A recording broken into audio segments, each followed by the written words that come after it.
توجه بس یو نایابه توجه کوم څه به ورته وایي توجه زما داس کې وایي څنګه به وایي توجه کنځل نه دي ستغه سپوره خبر نه ده خو چې څوک ځان ته متوجه کوم څه به ورته وایي توجه زما داس کې وایي څنګه به وایي توجه دا چاته کې کوم سره ته تبلیغ ولا مولانا صاحب ته په خپل انداز کې موږ سره ته تبلیغ ولا موږ سره چې بیان کوو او بیان کې وی کنه کلمه به لدین کې الله برز کو رب سب تعالی جوړ هغه دا او یو بل کس اردو ولا جوهه وي اوس خبرې کوي خو جوهه پکې وي او څوک چې کم دی وي چې دی وي کنه چې کم دی مطلب دا نو هغه یو کس چې کم دی ډیر وي دا ریکارډ یو کس چې کم دی ډیر وي نو چا ورته چې دا چې کم دی مو وایا هغه ورته وي که څوک مې سر د تنې غوس کې چې کم دی و بنړم د چې کم دی نه چې کم دی هغه ته هغه کوم دا وي ولکه اوس توجه خدا څه کوپر خبره خو نه مولانا صاحب تاسو ور داسې یو انداز دی چې خلکو دین سره دغه سره یو شوق پیدا شو ور تاسو اولنې داسې علماء دغه چې تاسو ویډیوز باندې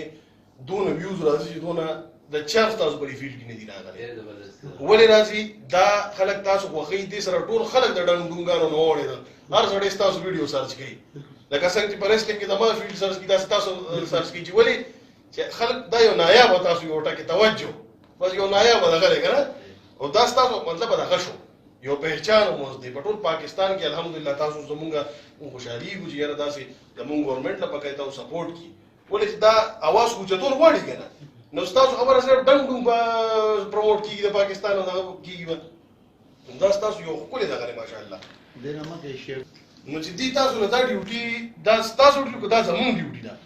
مونږ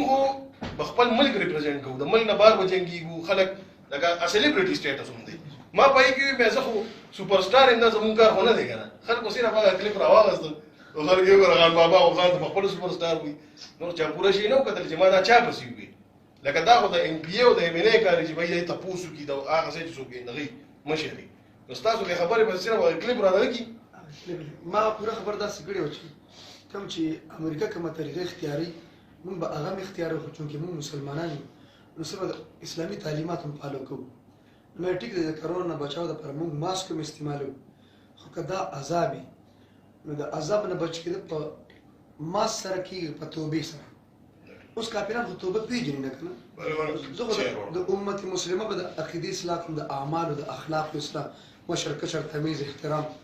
مدار کې سړی په ګناه کې مبتلا سود کې رشوت کې غلا کې قتل کې زنا کې لواطت کې او د دې ګناهونو د وجې د الله د طرف نه کوم عذاب راځي نو په دې ماس کې داسې پاور شته چې د الله عذاب واپس کړي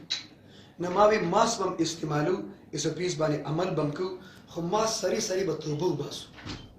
هغه اصلاحي خبره وکنه چې توبه اما یې چیلنج کوم اوس پر صدر مملکت وزیر اعظم وزیر اعلی د ایسو پیس د اعلی حکام اوس په چرداوی لیدي چې د علاقې یا د صوبې علما راجمع کو او